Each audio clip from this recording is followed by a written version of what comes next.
பர்தலமை சீகன் பால்க் இருக்கிறார் அப்படின்னு சொன்னா, அவர் இந்த தமிழ்நாட்டுல இருக்கிற தரங்கம்பாடிக்கு வந்து இறங்கினார். அவருக்கு தமிழே தெரியாது. நல்லா கவனிங்க. அந்த தமிழ்ல இருக்கிற எழுத்துக்கள் சுத்தமாவே தெரியாது. ஆனால் நாட்கள் போக போக ஆண்டவர் என்னை ஒரு அத்திமரமாக கனியை எதிர்பார்க்கிறாரே! நான் இங்கு வந்ததுக்கு ஒரு நோக்கம் இருக்க வேண்டுமே!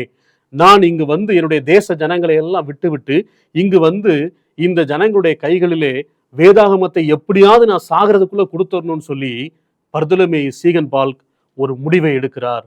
அந்த முடிவை எடுத்தவராக ஒவ்வொரு நாளும் தன்னை அர்ப்பணித்து அர்ப்பணித்து, ஆண்டவரே நான் ஒவ்வொரு நாளும் நீர் எனக்கு கொடுக்கிற வாய்ப்புகளை, வசதிகளை எல்லாம் பயன்படுத்தி பயன்படுத்தி எப்படியாவது இந்த தரங்கம்பாடியிலே வாழுகின்ற மக்கள் மத்தியிலே அவருடைய கைகளிலே புதிய ஏற்பாடை கொடுத்து விட வேண்டும் ஆண்டவரேன்னு சொல்லி ஜெபிக்கிறார்.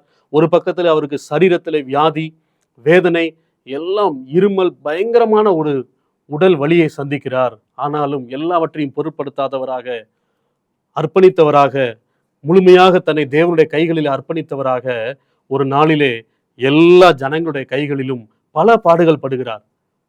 அவரை நம்புறதுக்கே நிறைய பேர் தயாரா இல்ல. அவர் எதிர்பார்த்த உதவிகள் எல்லாம் நின்னு போயிருச்சு. அவருடைய ஸ்தாபனத்தினரே சொல்றாங்க, இதுக்கு மேல உங்களுக்கு நாங்க உதவி செய்ய முடியாது, தயவு செய்து நீங்க திரும்பி வந்துருங்க அப்படின்னு சொல்லி. ஆனாலும் சோர்ந்து போகாமல் பர்தலமை சீகன் பால்க் எல்லாருடைய கைகளிலும் வேதாகமம் கிடைக்க வேண்டுமே என்ற எண்ணம் உடையவராக, எப்படியாகிலும் ஆண்டவருக்கென்று நான் கனி கொடுத்தாக வேண்டுமே என்ற எண்ணம் உடையவராக அங்கே தன்னுடைய வாழ்க்கையவே அர்ப்பணித்தவராக ஒரு குறிப்பிட்ட நாளிலே எல்லாருடைய கைகளிலும் புதிய ஏற்பாட்டை தமிழிலே மொழிபெயர்த்து எல்லாருடைய கைகளிலும் கொடுத்துவிட்டு அவர் மரித்து போய்விட்டார். ஒரு நல்ல வாழ்க்கையை வாழ்ந்து விட்டு போயிருக்கிறார்.